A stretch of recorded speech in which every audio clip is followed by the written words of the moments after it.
Some learned fables for good old boys and girls in 3 parts.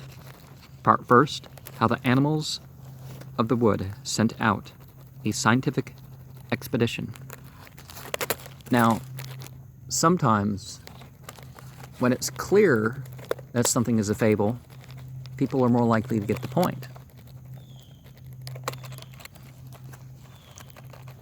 Once, the creatures of the forest held a great convention and appointed a commission consisting of the most illustrious scientists among them to go forth clear beyond the forest and out into the unknown and unexplored world to verify the truth of the matters already taught in their schools and colleges, and also to make discoveries.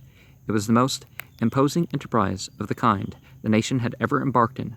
True, the government had once sent Dr. Bullfrog with a picked crew to hunt for a northwesterly passage through the swamp to a right-hand corner of the wood, and had since sent out many expeditions to hunt for Dr. Bullfrog. But they could never find him, and so government finally gave him up and ennobled his mother to show its gratitude for the services her son had rendered to science. And once the government sent Sir Grasshopper to hunt for the sources of the rill that emptied into the swamp, and afterwards sent out many expeditions to hunt for Sir Grass, and at last they were successful. They found his body. But if he had discovered the sources meantime, he did not let on, so the government acted handsomely by deceased, and many envied his funeral. But these expeditions were trifles compared with the present one, for this one compromised among its servants the very greatest among the learned, and beside it was to go to the utterly unvisited regions, believed to lie beyond the mighty forests, as we have remarked before, how the members were banqueted and glorified and talked about. Everywhere that one of them showed himself straightway, there was a crowd to gape and stare at him. And I would say when it comes to funerals, one of the things about funerals is that they really should be sort of even-handed. The poor, the rich, pretty much all buried the same way. And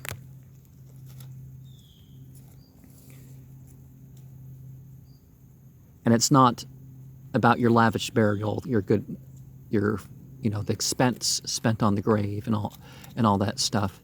It's your actual memory, your actual legacy, your actual, the energy mark that you've left. Now, people, they see your name on a plaque, but there are better ways to invest in getting your name mentioned than a gravestone that's going to wear away. Finally, they set off, and it was a sight to see the long procession of dryland tortoises, heavily laden with savants, scientific instruments, glowworms, and fireflies, for signal service, provisions, ants and tumblebugs to fetch and carry, and delve, spiders to carry the surveying chain, to do other engineering duty, and so forth and so on. And after the tortoises came another long train of ironclads, stately and spacious mud turtles for marine transportation service, and from every tortoise and every turtle flaunted a flaming gladiolus or other splendid banner. At the head of the column, a great band of bumblebees, mosquitoes, katydids, and crickets discoursed martial music, and the entire train was under the escort and protection of the 12 picked regiments of the army worm. At the end of 3 weeks, the expedition emerged from the forest and looked upon the great unknown world. Their eyes were greeted with an impressive spectacle. A vast level plain stretched before them, watered by a sinuous stream, and beyond there towered against the sky a long and lofty barrier of some kind. They did not know what. The tumblebug said he believed it was simply land tilled up on its edge, because he knew he could see trees on it. But Professor Snail and the others said, "You are hired to dig, sir, that is all. We need your muscle, not your brains. When we want your opinion on scientific matters, we will hasten to let you know. Your coolness is intolerable, too. Loafing about here, meddling with august matters of learning. When the other laborers are pitching camp, go along and help handle the baggage." The tumblebug turned on his heel, uncrushed, unabashed, observing to himself, "If it isn't land tilled up, let me die the death of the unrighteous." Professor Bullfrog, nephew of the late explorer, said he believed the ridge was the wall that enclosed the earth. He continued, "Our fathers have left us much learning, but they had not traveled far, and so we may count this a noble new discovery. We are safe for renown now, even though our labors began and ended with a single achievement. I wonder what this wall is built of. Can it be fungus? Fungus is an honorable good thing to build a wall of." Professor Snail adjusted his field glass and examined the rampart critically. Finally he said, "The fact that it is not diaphanous convinces me that it is a dense vapor formed by the calorification of ascending moisture,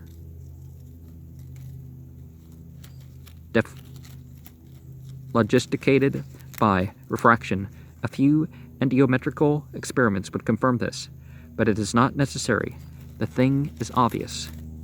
He shut up his glass and went into his shell to make a note of the discovery of the world's end and the nature of it.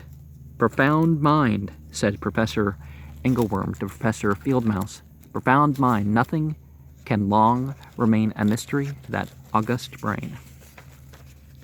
And, well, people will figure out ways to say things that prove their intelligence. But is that the best way of using one's intelligence?